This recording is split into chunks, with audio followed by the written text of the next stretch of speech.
ఆయన కీలకం. రాజకీయ ప్రత్యర్థులపైనే బాణం. అటు అడ్మినిస్ట్రేషన్, ఇటు పాలిటిక్స్, మరోవైపు ప్రజా సమస్యలు అన్నింటిపై రియాక్ట్ అవుతారు. చాప కింద నీరులాగా తన పని తాను చేసుకుంటూ పోతున్నారు deputy CM Pawan Kalyan. Same time సమయం సందర్భాన్ని బట్టి హిందుత్వ ఎజెండాను ఎక్స్పోజ్ చేస్తున్నారు. తిరుమల కల్తీ నెయ్యి కేసులో దర్యాప్తు స్పీడప్ అయిన వేళ పవన్ మరోసారి సనాతన ధర్మ పరిరక్షణ బోర్డు అంటూ ట్వీట్ చేయడం ఆసక్తికరంగా మారింది. సేనాని ఎజెండా ఏంటి? కల్తీ నెయ్యి ఇష్యూపై జనాల్లో సెంటిమెంట్ను తట్టిలేపే స్కెచ్చా? హిందుత్వ పోలరైజేషన్ పైన ఫోకస్ పెట్టారా? తెలియకుండానే వైసీపీని వెంటాడుతున్నారా?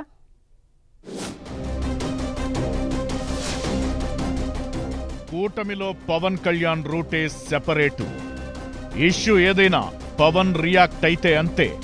తిరుమల కల్తీ నెయ్యి ఇష్యూపై పవన్ ఇంట్రెస్టింగ్ ట్వీట్. శ్రీవారి లడ్డు హిందువుల విశ్వాసమన్న పవన్ కళ్యాణ్. మరోసారి సనాతన ధర్మ పరిరక్షణ బోర్డు ప్రస్తావన. పొలిటికల్ గా వైసీపీని కార్నర్ చేస్తూనే ఉన్న జనసేనాని. ఏపీలో ఆ మూడు పార్టీలు కలవడానికి, పవర్లోకి రావడానికి కూటమి లాంగ్ లివ్ స్లోగన్ బలంగా వినపడడానికి ఆయనే కారణం. జనం మెచ్చిన నేతగా, హైందవ సేనానిగా, మిరామిరా మీసం తిప్పే భగత్ సింగ్ లాగా ఏపీ పాలిటిక్స్ లో నిత్యం ఓ వెలుగు వెలుగుతున్నారు డిప్యూటీ సీఎం పవన్ కళ్యాణ్. ఆయన ఏం మాట్లాడినా, ఏ అంశం మీద రియాక్ట్ అయినా చర్చనీయాంశమే. లేటెస్ట్ గా తిరుమల కల్తీ నెయ్యి ఎపిసోడ్ పై పవన్ చేసిన ట్వీట్ వైరల్ అవుతోంది. శ్రీవారి లడ్డు కోట్లాది మంది హిందువుల విశ్వాసానికి సంబంధించిందన్న పవన్ దర్యాప్తులో బయటపడుతున్న అంశాలపై ఆందోళన వ్యక్తం చేశారు. కల్తీ నెయ్యితో లడ్డూ తయారీ అనేది హిందూ సమాజాన్ని దిగ్భ్రాంతికి గురిచేస్తుందని, సనాతన పరిరక్షణ బోర్డు ఏర్పాటు చేయాల్సిందే అంటూ మరోసారి వాయిస్ రేస్ చేశారు. తిరుపతి లడ్డు కేవలం తీపి పదార్థం కాదని, అది ఒక భక్తి భావన, ఆధ్యాత్మిక భావోద్వేగం అంటూ సెన్సేషనల్ ట్వీట్ చేశారు.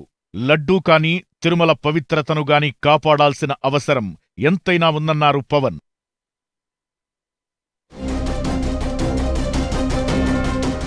తిరుమల లడ్డు ఇష్యూపై దర్యాప్తు స్పీడప్ అయింది.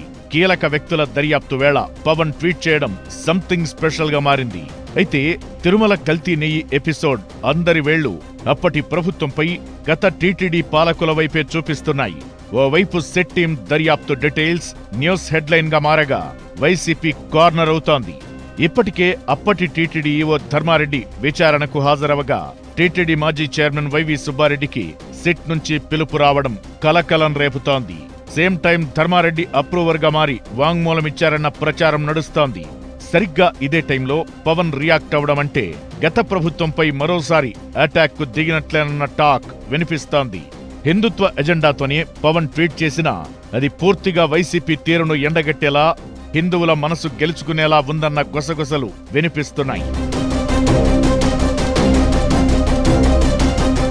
మరోవైపు ఇప్పటికే వరుస కేసులు, నేతల అరెస్టులతో వైసీపీ ఉక్కిరిబిక్కిరవుతోంది.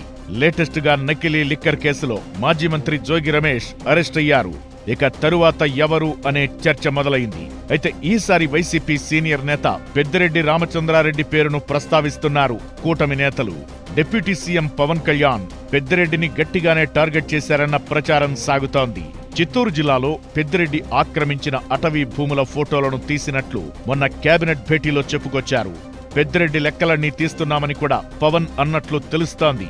అయితే పవన్ కళ్యాణ్ ఎవరిపై వ్యక్తిగతంగా టార్గెట్ చెయ్యరు. కానీ అధికారంలోకొచ్చినప్పటి నుంచి పెద్దిరెడ్డిని నిన్ను వదలా అంటున్నారు. నిజానికి పెద్దిరెడ్డి చంద్రబాబుకు మధ్య ఏళ్లనాటి వైరం ఉందంటారు. కానీ సిబిఎన్ రాజకీయ ప్రత్యర్థిపై పవన్ ఫోకస్ పెట్టడం చర్చనీయాంశంగా మారుతోంది. 2024 ఎన్నికల్లో పిఠాపురంలో పవన్ ను ఓడించేందుకు పెద్దిరెడ్డి ఫ్యామిలీ ఎస్పెషల్ గా ఎంపీ మిథున్ రెడ్డి ప్రయత్నం చేశారని గుర్తు చేస్తున్నారు. ఎన్నికల ప్రచారంలో కూడా పవన్ మిథున్ రెడ్డి పేరును ప్రస్తావించారు. ఆ తరువాత పవన్ గెలిచారు. కూటమి అధికారంలోకొచ్చింది. ఏరికోరి అటవీ శాఖను తీసుకున్న పవన్ పెద్దిరెడ్డి లెక్క తేల్చడానికి పవన్ అటవీ శాఖను తీసుకున్నారన్న ప్రచారం కూడా ఉంది. ఆ ప్రచారానికి తగ్గట్టుగా ఇప్పుడు దూకుడు కనిపిస్తోంది. ఇలా ఆల్రౌండర్ గా టీం కూటమిని ఎప్పుడూ లైమ్ లైట్ లో ఉంచుతున్నారు సేనాని. ఆయన దూకుడు, అంతకు మించి వ్యూహం కూటమికి ఇంకెంత అడ్వాంటేజ్ గా మారుతుందో చూడాలి మరి.